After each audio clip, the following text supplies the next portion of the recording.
I'm just trying to make sure I ain't got nothing in my bed. It's early this morning. I hope everybody's doing well. We're doing good on this end. Um, I just want to come up here and really finish the concepts that we were discussing with America. The question that we asked originally is, what type of country is America? How was it founded? How was it started? Why is America different from the other style of country? Why doesn't it have a monarchy or a kingdom or a people group necessarily associated with it? What type of country is it, right? And so we went over America was founded. If we want to kind of start with halfway the ideological foundations that we wanted to put down with this particular video, that America off with a group of people who can only be characterized as Satanist, right? And then we are Israelites. We already know this, and we know the reasons behind it. We know how we identify ourselves as being Israelites. Um, but what many people didn't know is that the American politicians that started the country of America in 1776 were Satanists, right? They were affiliated directly with Satanism through Benjamin Franklin, that we can put our eyes on. Them affiliated with a full-blown Satanist in their councils, that that there was, I think it was like maybe 20 or 30 men that signed the Declaration of Independence. And 20 or 30 men, more than half of them are Freemasons. And we know that in the general population that there aren't that many Freemasons there.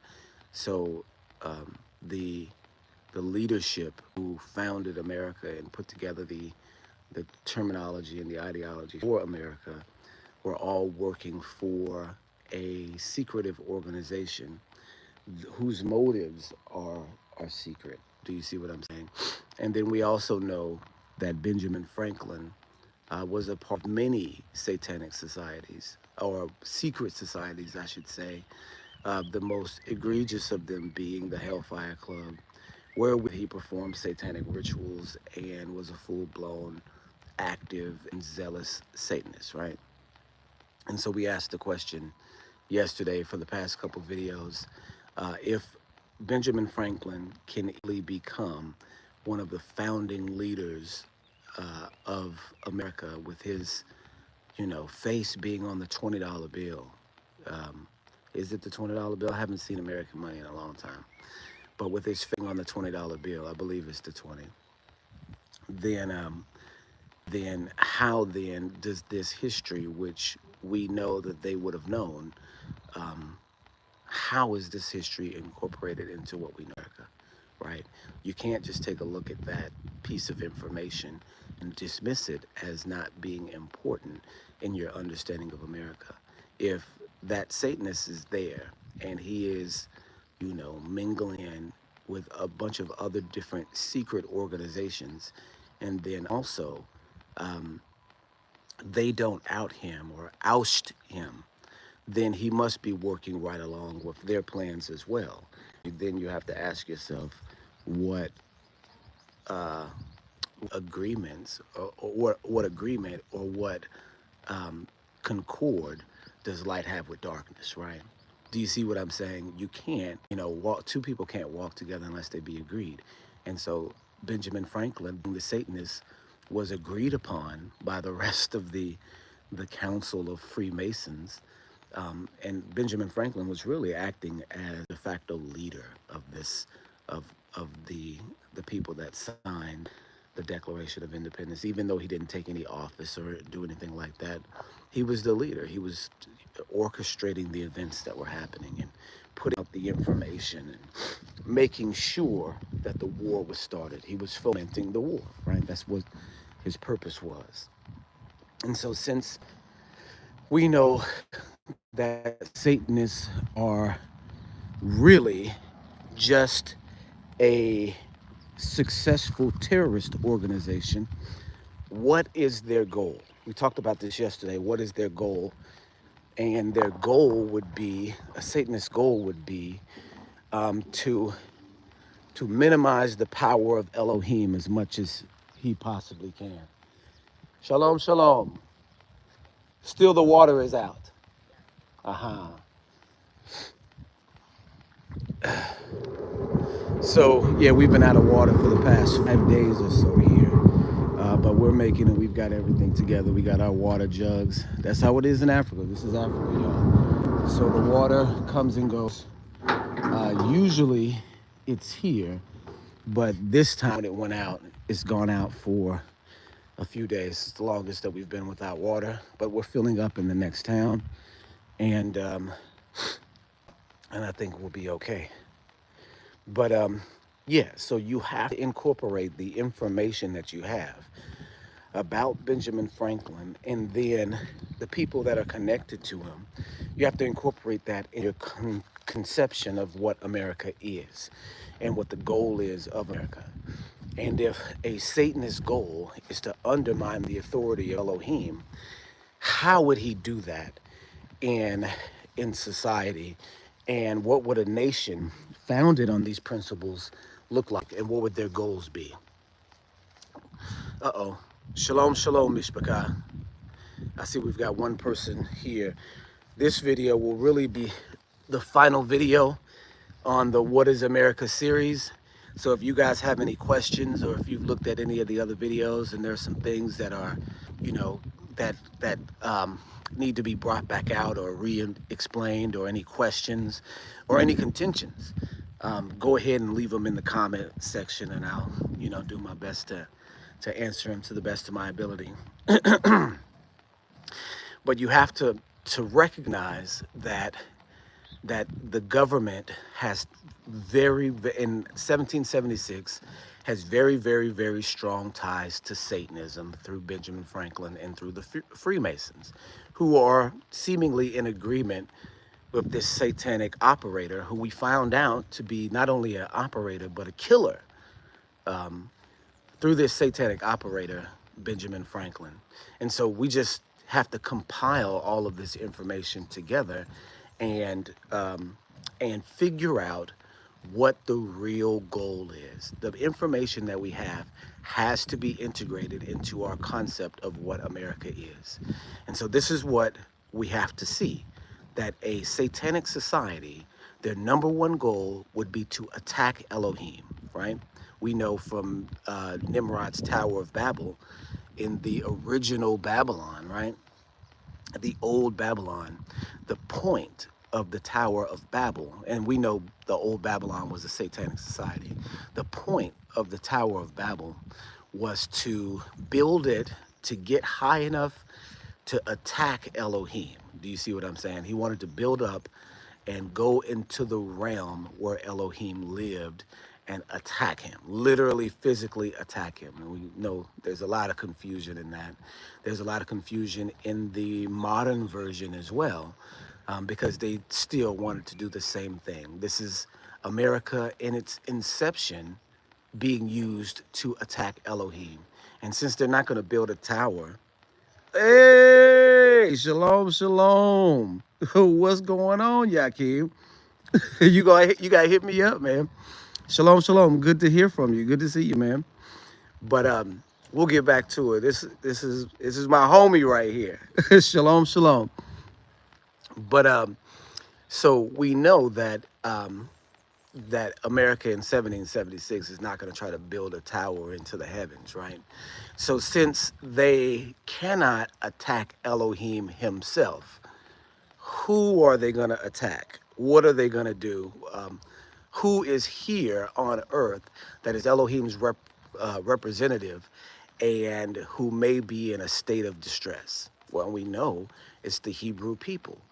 And so what we cannot do is take this to be a coincidence. Do you see what I'm saying?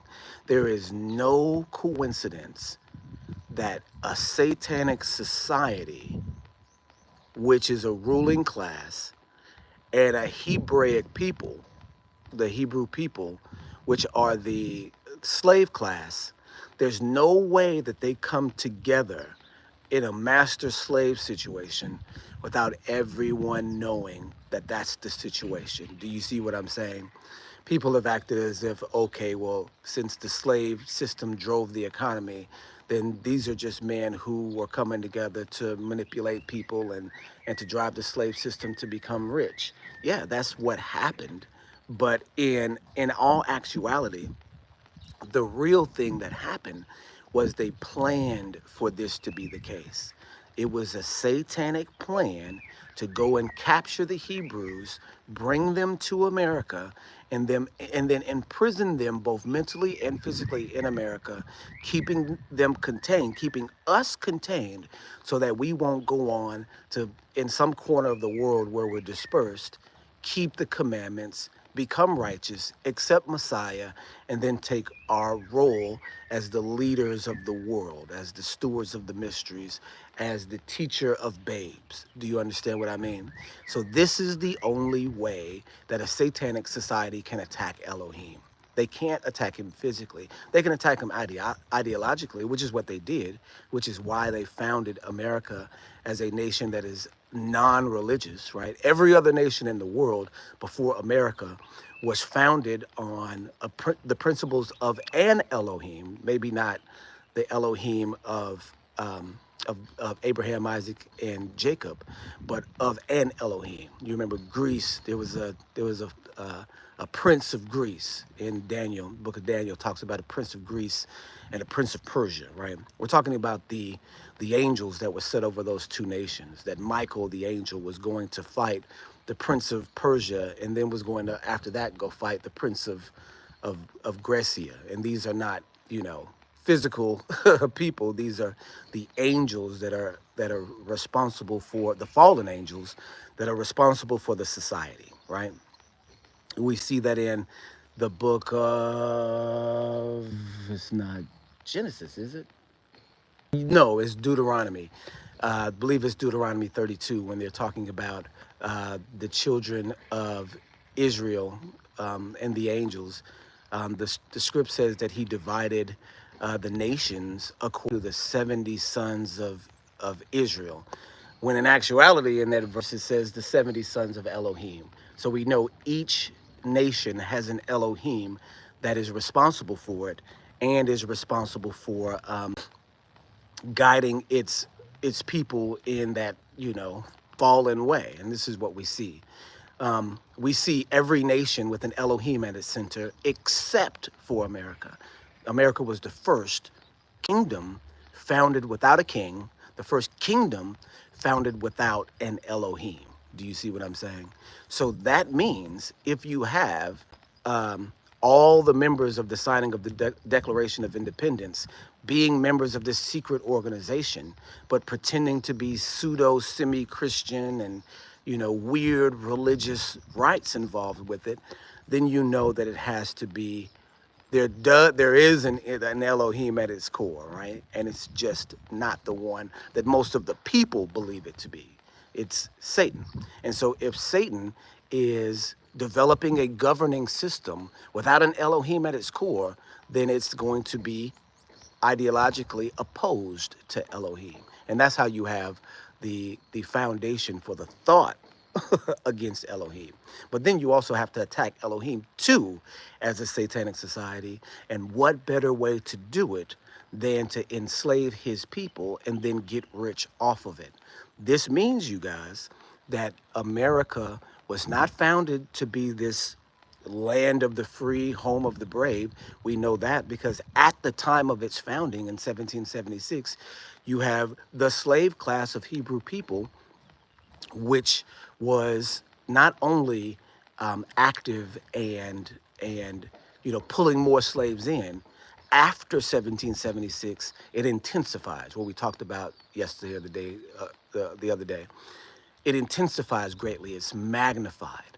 So after they found the country in freedom and justice for all, that freedom and justice does not apply to the slaves. So we know that it can't be the founding of a nation for freedom, for religious, freedom for religious practices, freedom for economic practices, freedom from taxation. It can't be any of those things, right? It has to be specifically for the purpose of controlling black folks, of controlling the Hebrew people. That's what America was founded to do. And we know that that's what it's founded to do, to contain, manipulate, brainwash, re-educate, and then ultimately destroy the Hebrew people in America, because this is what they've continued to do even after 1776, throughout the slave era, and then in 1865, after the people, the actual people who are not a part of the ruling class, but in the population at large, after the people stood up and said, hey, this is wrong, they had to change that system and adjust. Remember, we talked about America literally being a corporation, right? Corporations have presidents. Do you see what I'm saying? Countries have kings, corporations have presidents. And so that's what we see in America's founding, that it's a business venture. It's an experimental business venture that was taken by England and all these other Magog countries in order to house the slaves, in order to house the Hebrews. And people started to figure that out in the middle 1800s. So this war was fought as to what would they do with their Hebrews. The Civil War was fought over what is the next move for the Hebrews. This should tell you the point and the goal of America, because this big, huge war that killed millions of people was over the Hebrews, right? What were you going to do with them? In the South, they wanted to continue to keep us in bondage and enslavement, physical torture, and all of these different things. In the North, they wanted to have the appearance of freedom because they couldn't continue to enslave us so brutally with this ideology behind them. The people were rising up against it, right? And so what happened is in this company called America, they had a reorganization, right? You know how when you change the structure of a company, you fire these people, you lay these people off, you put some new, put a new president in, you put a new CEO in, or you put a new financial manager in order to do the same thing, but to make it look different. Do you see what I'm saying? And so that's what they did. They were trying to reorganize the country to make it look freer than it actually was.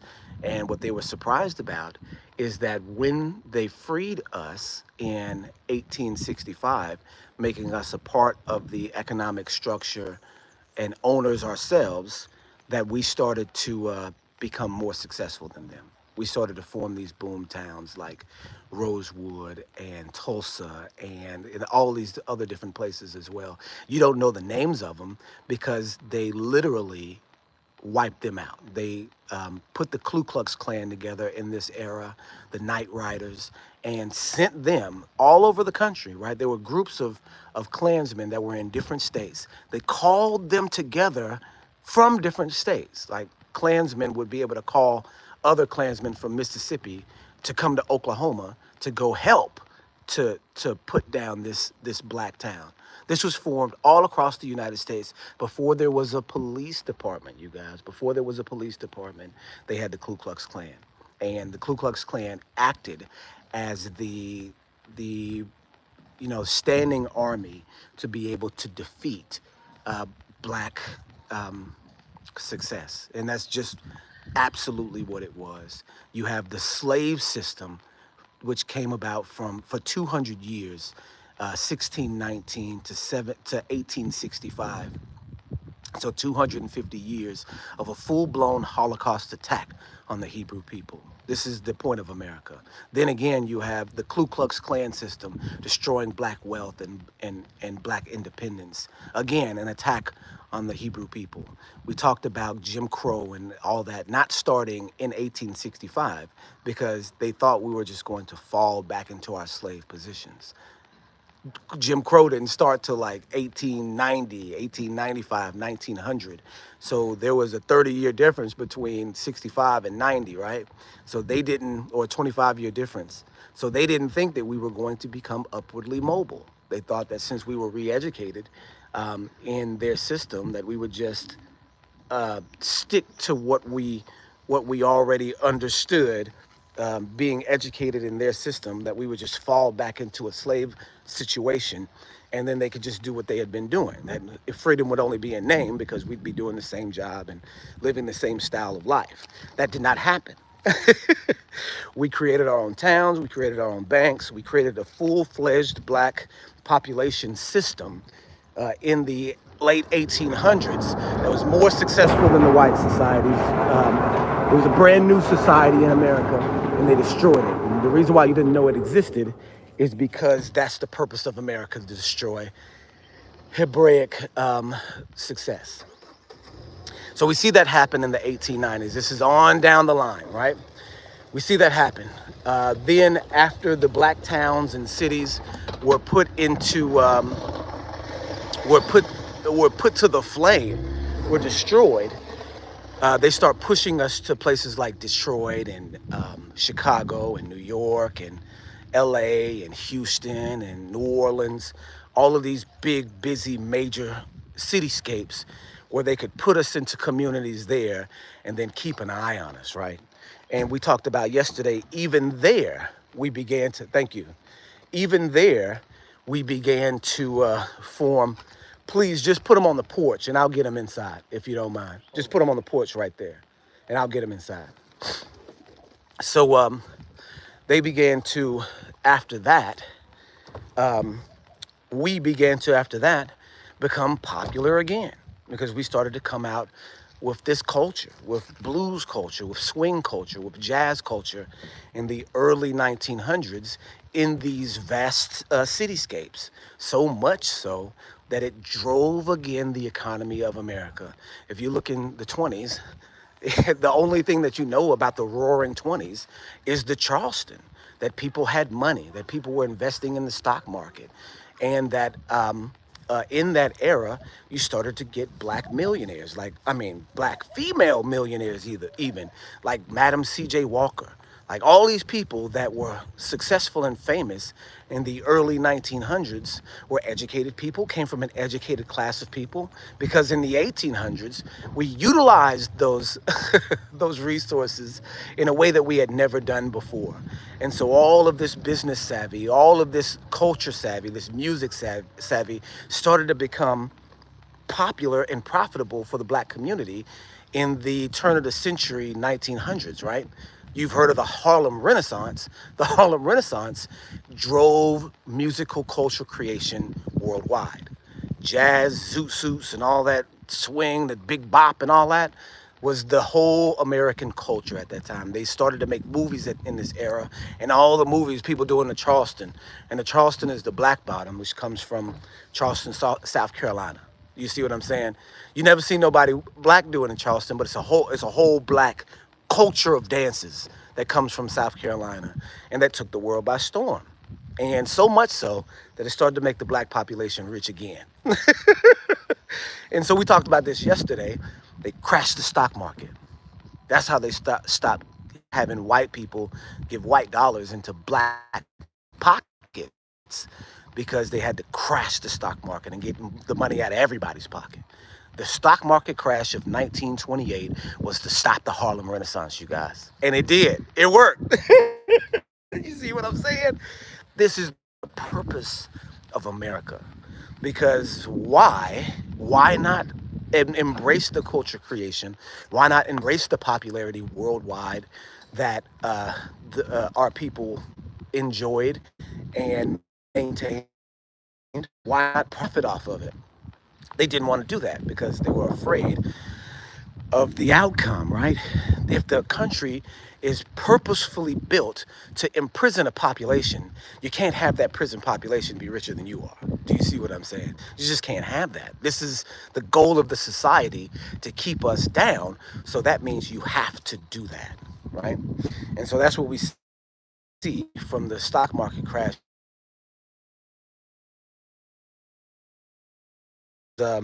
Was orchestrated because you have a lot of rich families, that that controlled the stock market to get out of the stock market before the crash.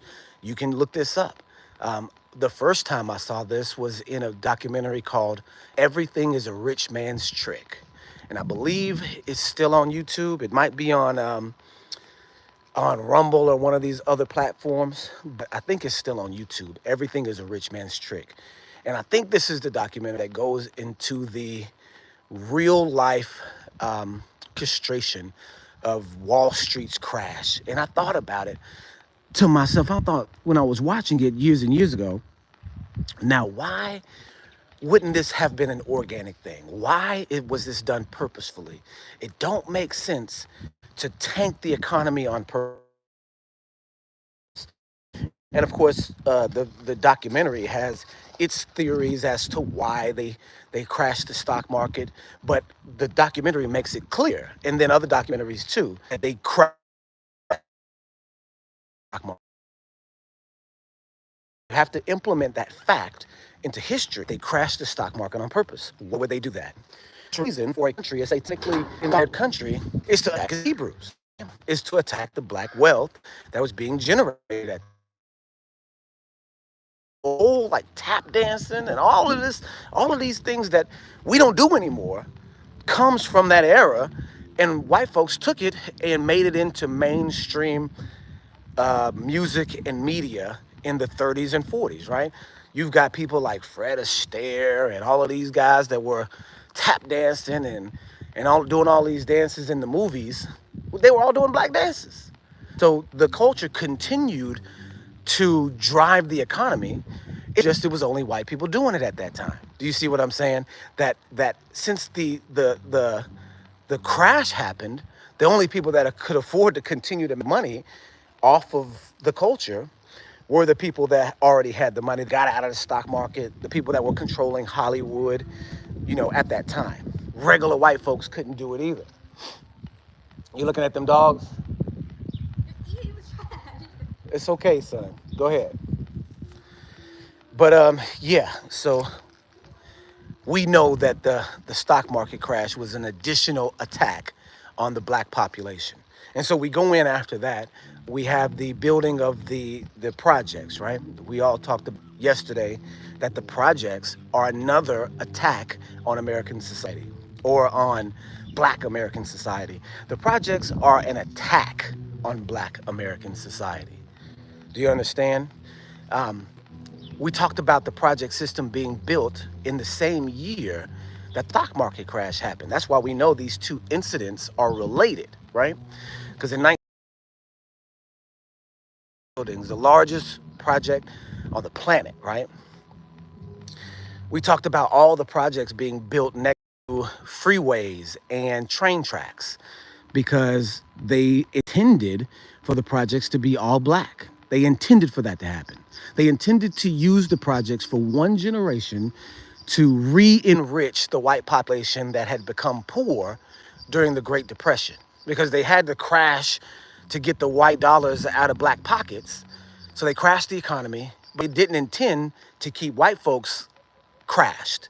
So they created the projects, the plan for the projects, which they started the same year as the crash, to put white folks in them for one generation to get themselves back wealthy. We talked about the creation of the suburbs. People built houses in far out places with no buyers, thousands of houses at a time with no buyers, right? Put shoes on out here. Thousands of houses with no buyers. You don't build 1,000 houses and you don't have any population to sell them to. Do you see what I'm saying? Nobody even wanted to live in the suburbs because there were no businesses. There was nothing in the suburbs. People were going to have to spend money to drive to the city from the suburbs in order to make money. Do you see what I'm saying? And people want to do that at that time. People would rather go out and build their own farm or just do whatever. They weren't having houses in the countryside as little small towns, what we call suburbs today, that didn't exist in America. That was created in the 30s and 40s to take white people and put white people into those suburbs and trap black people in the projects after white people regathered their wealth being in the project system and then left, right? So we see in the 1930s and 40s a complete overhaul of the infrastructure of America in the urban landscape, which must have took millions of dollars at that time, because you have at least 5 projects in every medium-sized city. I'm from a medium-sized city of 175,000 folk. And in my city, we had 7 projects, right? We had 7 whole projects, always full of black folks. I always wondered in my mind, how in the world are the projects full of folks? Are we the only poor people in America? Why is it just black folks in the projects, right? It's because they're concentration camps. It's because they were used to house us as an attack, right? They put us all in the same place, so now they can, you know, flood the community with heroin, community with drugs, flood the community with guns, which is what they did, right? They used the project system to help white people, but to hurt. We see white people coming out of the project system, going to these houses in the suburbs and becoming successful. We see that happening. So maybe the projects are good for us too. They're following white folks and they trap us there. They take all the jobs, all the economic centers, and move them to the suburbs, right? Leaving us in the city with no wealth, with no real house, with no land. You see what I'm saying? It destroys the generational wealth that we had accumulated in land and all of these things, from the earlier times, right? And they start just pushing us into the city, and we land in the projects and we stay there. We stay in the projects until the current day. We're in the projects now, y'all. Most black folks are not in the projects, but the projects, the hub of all black communities, and it's been that way for about 60, 70 years, right? So in the next phase of attack, pushing us into the projects was another attack, the Holocaust, after the crash.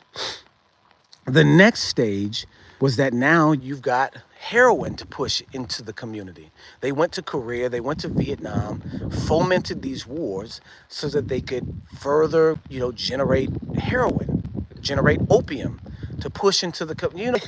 They've done this before with the Chinese. The way that they won the war against the Chinese in Britain, the way they conquered China, the way Britain conquered China, is to feed them that opium, to feed them the same opium that they were producing to put communities, and they destroyed the people. So they knew that opium was, a chemical agent that would be able to destroy communities. So they took that lesson that they learned fighting the Chinese in the 1800s to us, and it worked.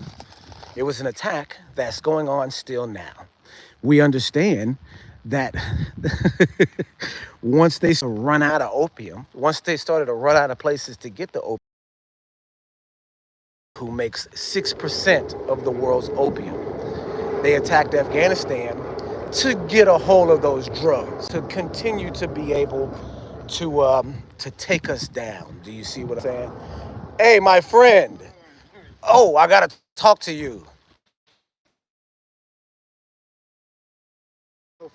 No, it's come for everybody. Yeah. But it's not flowing here anymore. It's not flowing now. No. It may be the bill because I haven't paid the bill. How much are you owing? Hey, 400 CD. But I can pay it. Oh. Let me check it. Okay, thank you. All right, you guys. Everybody else has water but us, I guess. So in America, with the project system, with the drugs that were being put into it further deteriorated the culture until the 80s. These are all individual attacks on the community. Until the 80s, when being already poisoned by heroin in the community, develop a different and stronger drug, crack cocaine, to further destabilize our community and bring us down even further. These are the reasons why we know what the purpose of America is. It's a satanic society that was designed to continually have a system built to destroy the Hebrew people, built to contain the Hebrew people. So the question that we ask is, what are they doing now? You know, they've got drill rap, they've got the same opioid crisis, they've still got crack and all of these still got guns and all of these other different things. Yes. Oh, it's back on. It's coming. It's coming now. Okay, cool. So can I pay you? No, I don't have the receipts yet. Okay. You can pay it on your phone. Okay. Use Internash. Uh-huh. Start Internash. You have your bill. Yes, it's there. Should I go get it? Okay. And so, you guys, I'm just gonna do a couple of quick things really quickly. But the question is asked, what are they doing to us now, right? What are these migrants, and put them into the community? Hey, I'm on live right now, so if you're doing something, and brought them into the community, and it looks like they're fomenting today a civil war in the streets with all of these different migrants as shock troops against our people in our own communities. But I say all that to say this. Tika, where's the water bill? I know I folded it up and put it in the window. Yeah. And so I say all that to say this. If we recognize that America is a satanic society, and we also recognize that we are Hebrew people, my question to you guys is, why would we give ourselves over as citizens of a country that we know from its very beginning has attacked every generation? Why would we stay in that condition when we do not have to? Why would we vote for Trump? Why would we vote for Kamala? Why would we involve ourselves in the politics of a system which we know are just put there to fool people into believing that they are not against us and that they are not formed to kill us, right? Why would we stay in that system? Do you see what I'm saying? If we have the option to be anywhere in the world, and in these places, we know that if we are obedient and if we are, righteous minded, that we'll be successful wherever we go. We've seen the success that we've had in America squashed, trampled on. If we know that this is the nature of America, why in the world would we stay? And if we have to stay, why would we participate? Here it is right here. And I think this is from last month. Okay. There's the current. It's the current one. Okay. So I'll get this paid, but the water's flowing now. Yeah. Cool. They just open it so that I think the pressure is low. Uh-huh. So it'll just build up. Okay, cool. So now, if you want to pay it on your phone, you use this number. This number here? Okay. This is your account. Okay. The name, you can go for affidavit so that they can change the name. They can change the name. Okay. Name. Okay, yep, that'll work too. All right. I really appreciate it. So it's not too much, huh? No, it's not too much. Okay, I'm going to tell and come. Okay, thank you so much. I really appreciate it. Okay. So why would we continue to put ourselves in a situation where we would be vulnerable to bondage, right? What people have said, okay, if we are going to be voters, we need to have tangibles, right? We need to have things that we can physically see that the people are helping us. We need to have reparations. We need repaid for our involvement in creating the country, not an involvement in our leadership of creating the country, because it was our blood, sweat, and tears that literally created America. Why, if we now know what the purpose of it is, why would we still part? Would you go to your own executioner and tell him how it is you want him to rule over you? Or him to kill you, basically? No, I don't want to be killed in this way. I want to be killed in this way. We've seen that the party of the Ku Klux Klan historically has been the Democrats. We've seen the party of the Ku Klux Klan today is the Republicans. So they have something in common, right? What they have in common is the struggle against you. Do you see what I'm saying? So if you vote for Kamala, then you are literally voting for your style of oppressor. Does that make sense? If you want to be oppressed in the Democratic way, you vote for Kamala. If you want to be oppressed in the Republican way, you vote for Trump. But if you vote, that is literally giving them the permission to kill you because you've already given them your okay. Because you voted for the person that you want to rule them, that you want to be ruled by, you are literally saying that what they do to you, you agree with. And they are going to do something to you. They're doing something to you now. It's the Democrats that are setting up these sanctuary cities and bringing these migrants in. There are migrants that are killing black folks in the community right now. There are migrants that are taking over. Oh, we've got the perfect person to talk about this right now. Mr. Yakeem, they're in Aurora right now, right? Taking people out of their own apartments. They're taking, rent money from people. You have to pay the Venezuelan gangs to live in the apartments there. And so we can see that they are fomenting another war. We don't know where it's coming from necessarily. It could be the migrants. It could be the Ukrainians that they're bringing from Ukraine and implementing them into the police department. It could be the MAGA cult that they're preparing to be a dynasty in America, because this is what they're doing. They're preparing a dynasty in America. If you guys haven't seen the Trump assassination video, that's what it's about. That's what all that propaganda was about, is establishing a dynasty, a kingdom of America, right? And so these are all of the ways that it could go. Again, the question is, why stick around for that? You have a prophecy saying that Magog, which is, the leaders of America are Magog, Gog and Magog. If you haven't seen the Gog and Magog video, check it out. But we understand that Magog's purpose is to come against Israel. That the very foundation of the end of the world is about Gog and Magog, right?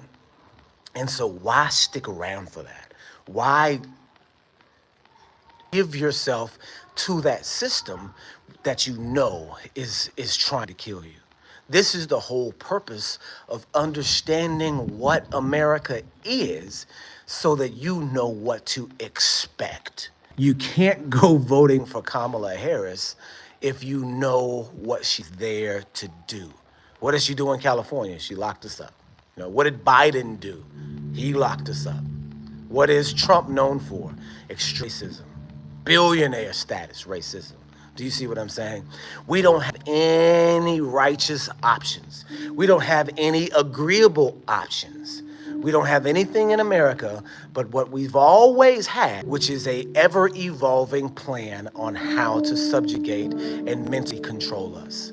That's what America is. That's what America was. That's what America will be. And there is a plan for a final solution in exactly the same way that it was in Germany. Don't think that there's not a plan for the final solution like they did in Germany. Do you understand that Germany, World War II, and the Ashkenazi Jews being in the Holocaust and all that stuff was a precursor, was a test run for what they're planning to do to us? Do you understand what I'm saying? This is what's coming down the barrel. If you understand what America is, you cannot participate. In fact, you should be looking for ways to escape. Does that make sense? You can't look at America being founded by a satanic operator like Benjamin Franklin. Girl, you're not supposed to be on that. Go ahead and put that down. It can't be founded by a satanic operator, and then you think that, that satanic operator is somehow for freedom and justice. That satanic operator is looking to imprison and kill you. And if that's the sentiment then, in 1776, it's the sentiment now. You'll have to understand it was Benjamin Franklin that made all of the propaganda posters, like the "Don't Tread on Me." Have you guys seen that sign, "Don't Tread on Me"? The snake coiled. It says, "Don't tread on me." Where is that from? Where is the "Don't tread on me" from? Of course, it's from Luke chapter 10. when Messiah is talking to his disciples, and he says, I saw Satan fall as lightning from heaven. And they look up at him, and he says to them, I give you the power to tread on scorpions and snakes, right? And all the power of the adversary. But rejoice not because you have power over the spirits. Rejoice because your name is written in heaven. I believe that's Luke chapter 10. I think it's either 10 or 11. I think it's 10. But this was what Benjamin Franklin was about when he made that slogan, when he made that flag with the snake on it. And it says, don't tread on me. Do you see what I'm saying? That today is used as a call to freedom. You know, for these people in the MAGA crowd, for these patriots or whatever you want to call them, they have that on their license plate. Don't tread on me. Don't even know what it means. You see what I'm saying? It's a satanic battle cry. Do you see what I'm saying? How can there be a serpent that says, don't tread on me? And that's the one of the symbols for America, one of the foundational propaganda pieces for America. And it's from the Bible, from the opposite perspective. It's from the satanic perspective. If Yahushua says that I give you power to tread on scorpions and snakes, and Benjamin Franklin is like, no, don't tread on me. You see what I'm saying? That's what we have power to do. We have power to do that today. You see, because we're all disciples of Yahushua, and we're all relatives of him. You see what I mean? We have that power today. If everybody was to get up and leave, or enough people were to get up and leave, the economic power that we have country as a people would shift to wherever it is that we go. Like I'm saying, if we all came to Ghana in force, or if enough people came to Ghana in force, it would change this country. It would be, baby, America here. And this country would benefit from it because we would take our culture, we would take our dollar, and we would just spend it here instead of there, or other parts of Africa, or anywhere else that wasn't completely controlled by Magog. Do you understand what I mean? So they know that. So this is why, you know, they've been, even before, putting propaganda out to keep people in place. If you guys know anything about, I'm sure you guys are old enough to remember Jim Jones and the what was it called? Jonestown, the People's something, Jonestown. The cult was in Guyana, not Ghana, Guyana, right? I had somebody tell me, "Oh, that's you moving to Guyana. You getting into that cult." No, I'm not moving to Guyana. I'm moving to Ghana, right? Whole different continent. But people are so brainwashed by this propaganda that they're terrified to leave. You see, Jim Jones was used to gather people up that would be Hebraically minded to move. You understand, in the 70s, you had the Black Panthers, and you also had the Black Hebrew Israelites from Chicago that are in Dimona right now. People were gathering up and moving by thousands.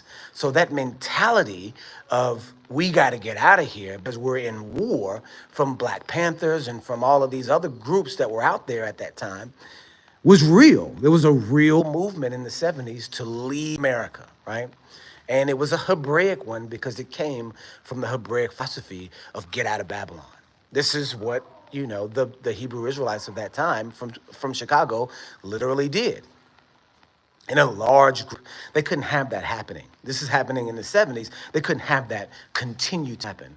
So they put in place this charismatic pastor, Jim Jones, and he got together about 1,000 people and moved them with the funding of Hollywood, with the funding of major Hollywood actors and actresses, moved them, some of them by force, to Guyana.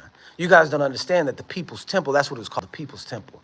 People's Temple had runaways, had orphans, right? The People's Temple had orphans, and that were controlled by the state. They adopted them. The temple literally, Jim Jones literally adopted these children, and it wasn't just a few; it was like 100, and would take their checks. Like, you know, that wards of the state will sometimes receive checks, right? And so he would take their checks and put them into the temple's purse, and became independently wealthy doing that, and carried his group, lots of children, lots of women, to Guyana to start this, you know, this church group that was supposed to be a haven for black folks that were thinking about leaving the country, right? This is what his goal was. This is what his purpose was, to say, all of y'all that are thinking about leaving the country, come with me. We'll set up our own paradise in Guyana, and we'll rely on the donation of beneficial strangers, and then the disability checks that these kids are getting, and we got a paradise in Guyana. It's already a black country in South America, right? They get there and discover that it's a CIA experimental concentration camp. And to talk about, I want to talk about this for a little while here. I've got plenty of battery time. It was an experimental CIA work camp. There's no doubt about it. They brought all the people there, and as soon as they got there, they got off the plane to gunfire, at gunpoint. You see what I'm saying? These wards of the state, these children didn't have a choice. They were owned by the People's Temple. Took them all. And then the older people, the women, the men that were, you know, coerced into going, confused and propagandized into going, went to help in that matter. Do you see what I'm saying? And then once they got there, they realized, uh-oh, we're prisoners, right? We're prisoners.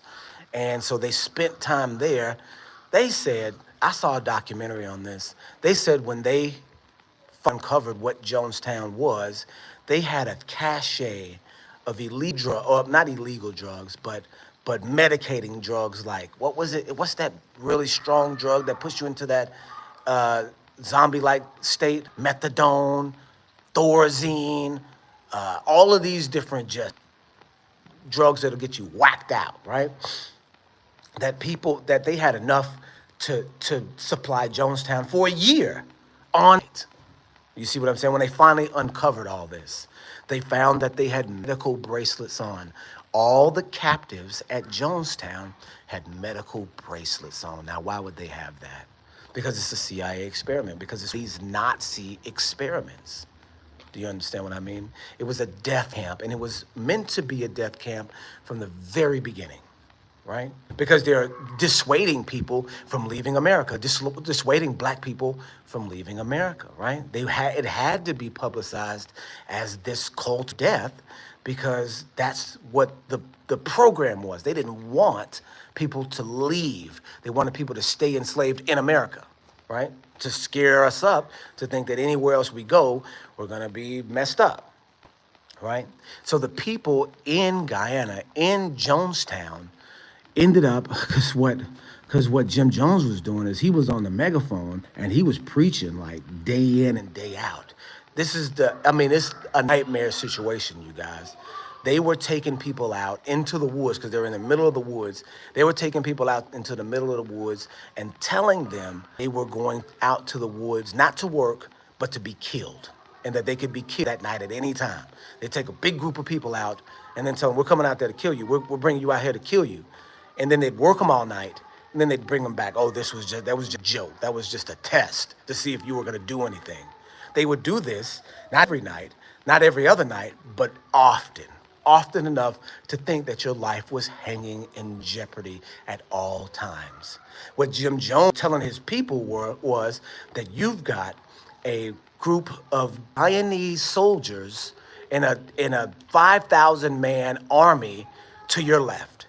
You've got a group of British soldiers. There was a whole British contingent of special forces operators on the other side, on the right-hand side. So you've got death to the east and death to the west. You've got about 15,000 soldiers in that general area, watching, maintaining this 1,000-person death camp, right?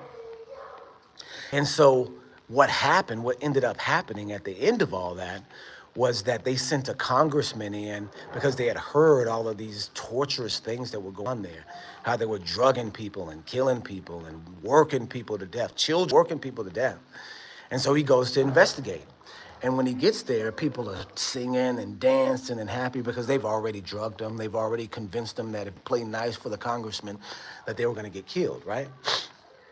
And so they're singing and clapping and happy. And the congressman's like, oh, well, I don't see anything wrong with this, until he gets a letter. He gets a letter saying, help us. We're in. And so he's like, well, what's this letter? He goes to Jim Jones. And he's like, I don't know. If they want to leave, they can leave. I saw the whole documentary on this. Some of this is on video, right? So he says, if they want to leave, they can leave. The congressman says, okay, well, this is a problem. We're going to gather up 11 people. It was 11 or 15 people to go. These are people that have said they want to leave now. So they're going to come with me. They're going to come back to the United States. We're going to do a full investigation. By the time they get to the plane, the soldiers were already on them, and they mowed down all 15 of them with machine gun fire. And then they start to kill people. Do you understand what I'm saying? Those armies that Jim Jones was saying was on his left and on his right, he wasn't lying about that. There was literal armies on his left and on his right. And they came in and they killed 400 people that first day. And because there were 1,000 people there, 600 people ran into the woods, right? They said that that they drank the juice, the Kool-Aid. That never did happen. Nobody was killed from once they went back and investigated. Nobody was killed from no Kool-Aid. Nobody was killed from no poison. They were all injected behind the shoulder. There was injection marks behind the shoulders. Were killed with gunfire. They were just shot execution style. 400 on the first day. You see the wickedness of America? This is an American CIA plot. Jim Jones was cultivated to do this job for about 10, 15 years through CIA contacts. You can look this up. This is the job of America, and this is the proof right here. So Jim Jones is telling the people that they're going to get killed, and they're believing him. But again, it hadn't happened yet. When it actually happens, 600 people run to the woods and 400 die the first day. On the next couple of days, and this here is one of the people that have died is a common.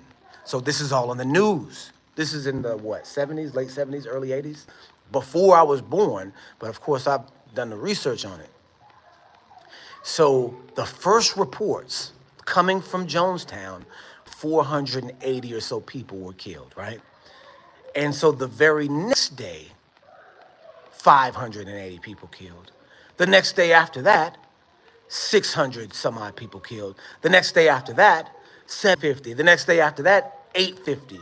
And then totaling in 900 and some odd people killed, right? And what they've said is that they were all killed on the first day, but they count the amount of bodies because some of the bodies were hidden under other bodies and they had all taken the Kool-Aid. That's not what happened. What actually happened is nightmare fuel, is the stuff of hell. What happened was they sent these 600 people into the woods and they hunted them for the next 4 days. Those Special Forces British troops deployed to Jonestown with the specific purpose to wipe all the inhabitants out. Do you understand what I mean? Those soldiers came into the woods and were killing about 100 people a day. There's even reports of them using helicopters to find them in the woods. You guys, when I tell you America is an experimental country used to house black people, it's exactly that. And just like Jonestown, just like the solution of Jonestown was to just kill everybody off and then say, oh, this is what, and this is just this wild cult that killed itself. They're gonna come up with some excuse for the reason why we're taken out. America is a big Jonestown. It's a large operation. Do you see what I'm saying? And since they use Jonestown to scare people from going to any other place, we're stuck there. psychologically stuck there. Or I don't want to go to here or there or start my life over anywhere else because it could be something nefarious like it was then. But that was done by the place where you are now.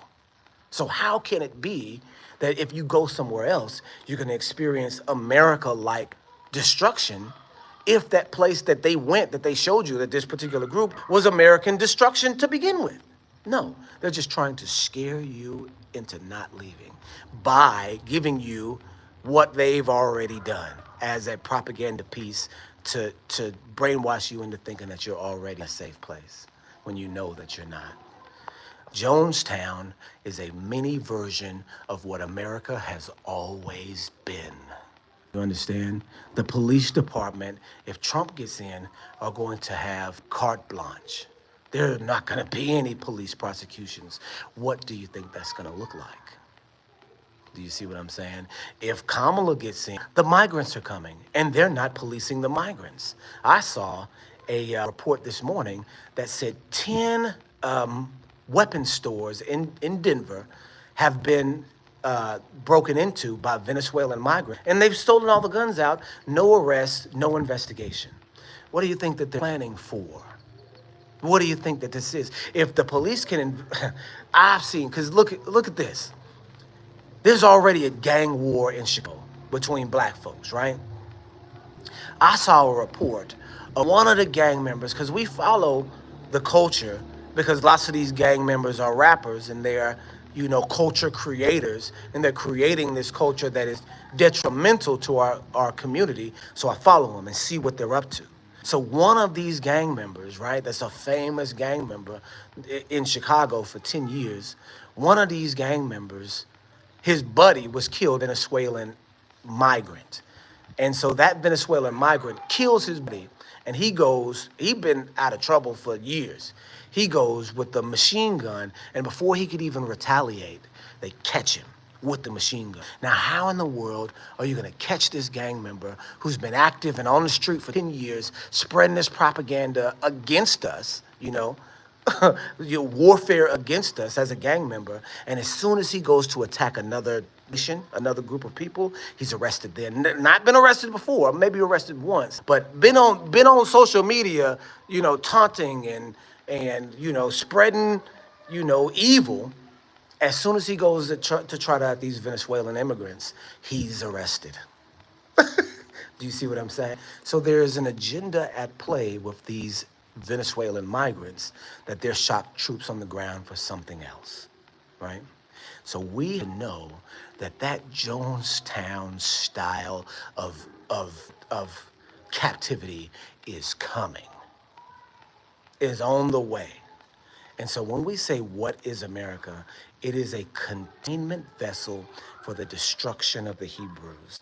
And if we stay in that state, if we stay in that position, we can't help but to expect destruction.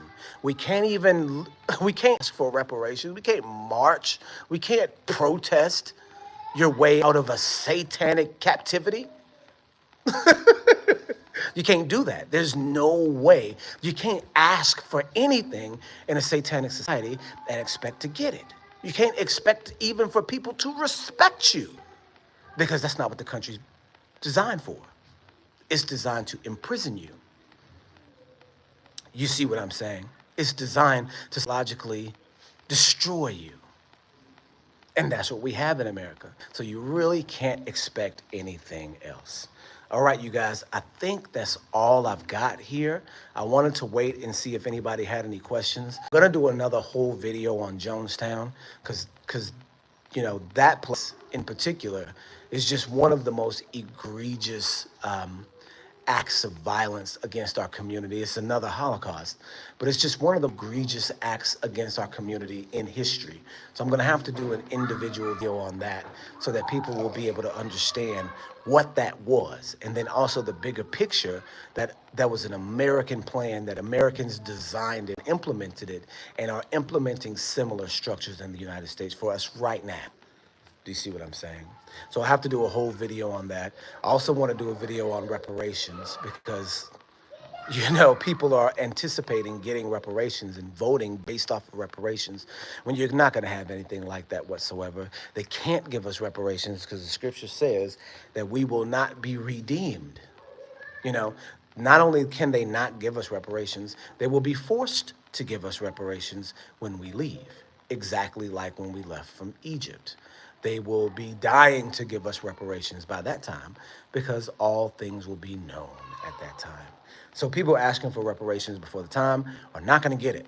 People voting for reparations are wasting their time. People, period, are wasting their time because you can't look for a savior in Trump because he's part of the satanic American system, which is designed to destroy you, which is designed to attack Elohim, and attack Elohim means imprisoning and killing his people. You can't vote for Kamala Harris because she's in the same system and has already proven herself to do the same thing for her whole career. She's married to an Ashkenazi Jewish man, so she herself is Ashkenazi Jewish. Does that make sense? You are what your husband is. You are under the same bag as your husband. So that means she's Ashkenazi Jewish. Her family is Ashkenazi Jewish. They are our enemies because they've stolen our, right? And they continue to design these plots in America because America is clearly the vessel that they are using to, as an instrument to do damage against the people that are the most likely to take them in the future. Not take them out as far as like any type of violence, take them out of the position that they're in as Hebraic people. Do you see what I'm saying? So all the attacks are coming from them. There's just no doubt about it. The Ashkenazi Jewish people have manipulated America for the past hundreds of years into attacking us, their number one enemy, right? Okay, you guys, that's really all I got. If there's no other questions, I appreciate y'all coming on. Robert, Yakim, I appreciate you joining and listening to this. If there's any more questions from anybody that comes later, just leave them in the chat box and I'll try to put out a video discussing them. But this has been the What is America series, and to really break down, you know, what America is, just in a short synopsis or a short, you know, message as to what America is. It is a nation that was designed without Elohim, without any kingship or system, which makes it a company, really. Companies have presidents. A company that was organized to keep you contained physically, psychologically, and spiritually. And so you don't have to be there. And it would behoove you to not be there. And if you can't leave, leave in your mind. You see what I'm saying? Don't vote. Don't go out there and participate in any political system. Don't go there and, you know, say, okay, well, it's got to be Trump because Kamala is so crazy and Democrats have been so crazy to us.